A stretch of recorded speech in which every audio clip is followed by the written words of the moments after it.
চট্টগ্রামে স্বতন্ত্র ইবতেদায়ী মাদ্রাসা শিক্ষকদের এমপিওভুক্তকরণ ও শিক্ষার বৈষম্য নিরসনের ৭ দফা দাবিতে ইসলামী শিক্ষা উন্নয়ন বাংলাদেশের উদ্যোগে গোল টেবিল বৈঠক অনুষ্ঠিত হয়েছে।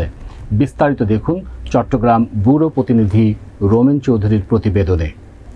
শনিবার সকালে প্রেস ক্লাবের ইঞ্জিনিয়ার আব্দুল খালেক মিলনায়তনে হাফেজ মৌলানা আহমদ আলীর সভাপতিত্বে রেজাউল হকের সঞ্চালনায় চট্টগ্রাম বিভাগের আয়োজনে এক গোল টেবিল আলোচনা সভা অনুষ্ঠিত হয়।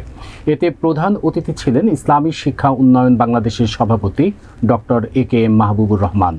বিশেষ অতিথি ছিলেন ইসলামী শিক্ষা উন্নয়ন বাংলাদেশের মহাসচিব উপাধ্যক্ষ আব্দুর রহমান।